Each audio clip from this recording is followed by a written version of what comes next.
राज्य सरकारने e bike टॅक्सीला परवानगी दिल्यामुळे गोरगरीब रिक्षा चालक अडचणीत आले आहेत। त्यामुळे सरकारने ई बाईक टॅक्सीला दिलेली परवानगी तातडीने रद्द करावी यासह इतर विविध मागण्यांसाठी आज टायगर ऑटो रिक्षा संघटनेच्या वतीने नांदेडच्या प्रादेशिक परिवहन कार्यालयासमोर धरणे आंदोलन सुरू आहेत।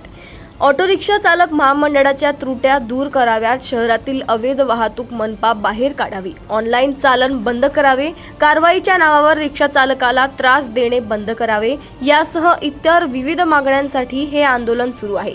याचा आढावा घेतलाय नांदेडवरून आमचे प्रतिनिधी पवन जगदंबार यांनी।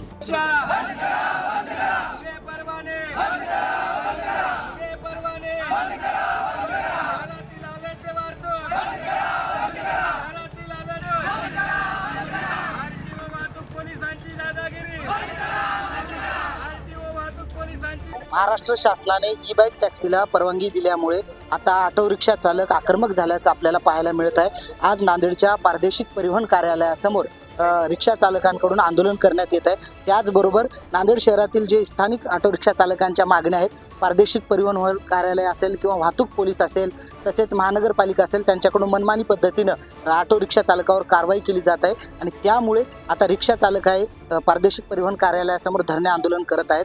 काय सांगाल, ई बाईक टॅक्सी जे आहे राज्यामध्ये सुरू करण्यात आले आणि त्याला कुठेतरी विरोध होत आहे? कारण की हे महाराष्ट्र शासनाचे चुकीचे निर्णय आहेत असं आम्हाला वाटते। कारण की हे अडाणी अंबानीला हे आमचा बिझनेस देत आहेत। कारण की आमचा स्पष्ट आरोप आहे, कारण की आमचा व्यवसाय पूर्ण निगडीत पोट आमचं याच्यावर आहे। सर्व नियम रिक्षा चालकांना आहेत आणि ही ई बाईक टॅक्सी झालं, ई रिक्षा झालं, मग त्याला धोरण तयार करा ना। आम्ही नाही म्हणत नाही, जसं आम्हाला नियम आहेत, आम्ही भारताचे नागरिक आहोत। कारण की आज आमच्यावर एवढी कंडिशन बेकार आहे की एका मागे एक रिक्षा झालेले आहेत आणि तुम्ही बाईक टॅक्सी देत आहेत।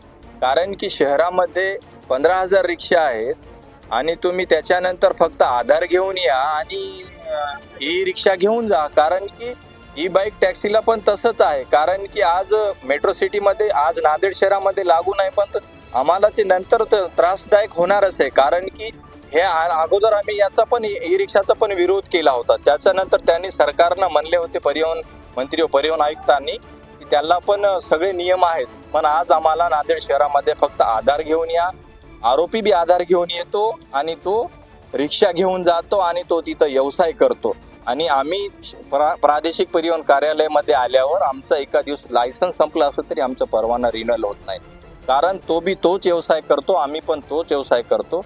कारण शहरामध्ये पूर्ण खुले अवैध वाहतूक चालू आहे, त्याच्याकडं RTO वाहतूक पोलिसांची बघण्याची भूमिका नाही। शहरामध्ये पूर्ण जड वाहतूक चालू आहे, यांच्याकडं बघण्याची भूमिका नाही। महापालिका थांबे देत आहे, 97 थांबे दिलेले आहेत। 97 थांब्याने काय होते, 15,000 रिक्षा चालक आहेत। फक्त कारवाईच्या नावावर फक्त रिक्षा चालकांना टार्गेट करत आहेत। शहरामध्ये बघा तुम्ही जाऊन काय परिस्थिती आहे, पूर्ण रिक्षा दिसतेत। आम्ही काय चोरून आणलेले रिक्षा नाहीत, सरकारला टॅक्स भरतो, ऑलरेडी सगळं आहे आमच्याकडं। आम्ही त्याच्यामुळं आमचं एकदम शेतकरी जसे आत्महत्या करायले तसे रिक्षा चालकाला आत्महत्या केल्याशिवाय पर्याय नाही। आणि दुसरी एक मागणी आहे, शहरात जे वाहतूक पोलीस कर्मचारी रवींद्र राठोड यांची तात्काळ बदली झाली पाहिजे। वाघी पासिंगचा ट्रॅक मुद्दा आहे, रिक्षा चालकांची तिथं पासिंगला गेल्यावर पिळवणूक होते, हे नाही ते नाही। अरे रिक्षा चालकांनी पोट भरायचं का, प्रशासनाला महसूल भरून अजून वरची काय टिप म्हणून मागत आहेत, तर हे चालणार नाही। कारण की मागण्या तर भरपूर आहेत, जसं की अवैध वाहतूक आहे ते पूर्ण ट्रॅव्हल झाली, ते आप्पे रिक्षा झाला अर्धापूर, ते 12 बसितात, वाहतूक पोलीस असते, RTO असते, यांच्याकडे बघण्याची भूमिका नाही। काही वरून नोटिफिकेशन आली की फक्त रिक्षा चालक रिक्षा चालक रिक्षा चालक, हे चालणार नाही। येणाऱ्या दिवसामध्ये ही बाईकला बंदी घालावी, ई रिक्षाला परवाना धोरण करावे, अन्यथा आम्ही पूर्ण महाराष्ट्र बंद करू। एकंदरीत आपण पाहू शकता, जे ई बाईक आहे त्याला रद्द करावी अशी या रिक्षा चालकांची मागणी आहे। काय सांगाल, आज आंदोलन करण्यात येत आहे, काय याचा फटका तुम्हाला बसणार? महाराष्ट्र ऑटो रिक्षा कृती समिती शशांकरावजी जे अध्यक्ष आहे महाराष्ट्राचे, आणि विलास भालेकरजी जे महासचिव आहे, आणि आमचे भरत नाईकजी आणि अहमद बाबाजी हे महाराष्ट्राचे ऑटो रिक्षा कृती समितीचे कार्याध्यक्ष आहेत। तर ह्यांच्या नेतृत्वामध्ये पूर्ण महाराष्ट्र बंद आहे, आज आंदोलन सुरू आहे। आणि हे सरकार दडपशाही सरकार आहे, हे गरिबाची सरकार, ऑटोवाल्याची सरकार नाही आहे। ह्यानं सरळ ई बाईक टॅक्सीला परवानगी दिलेली आहे। आधी तर मी 400-500 रुपये इथं कमावलो, त्याच्यामध्ये दवाखाना, मुलाचं शिक्षण, घरचा किराया हे सर्व मिळून आम्ही कुठून करायचं? आणि त्याच्यामध्ये ह्याने ई बाईक टॅक्सीला परवानगी दिली आहे. आणि दुसरे जे बॅटरीचे ऑटो आलेले आहेत त्यांना काही परवाना नाही, लायसन्स नाही, परमिट नाही आणि ते सहा बसून घेऊन जातात. अवैध वाहतूक पूर्ण नांदेडमध्ये चालू आहे. त्याला कोणी विचारणार नाही. तिथं वाघीमध्ये गेले तर पासिंगला 500 दे, 300 दे, 200 दे. हे काय धोरण आहे का? हे काय ऑटोवालेच भेटायला त्यांना, दुसरं काही नाही. आणि अवैध वाहतुकीसाठी आम्हाला फक्त 97 थांबे दिलेत. 15,000 ऑटो आहेत नांदेड शहरामध्ये आणि ते थांबे दिलेले तर 100 मीटर दूर आहेत. आणि कुठून भरावा? नो पार्किंगच्या नावावर पूर्ण वाहतूक शाखा आम्हाला पूर्ण 1500, 2000, 2500 फाईन मारायला. हे लवकरात लवकर बंद करायला पाहिजे. नंतर पूर्ण नांदेड शहरामध्ये आम्ही बंद केल्याशिवाय राहणार नाही. टागर ऑटो संघटना तर्फे एकंदरीत आपण पाहू शकता ऑटो रिक्षा चालकांचा जे आहे ते वाहतूक शाखेकडून छळ केला जात आहे.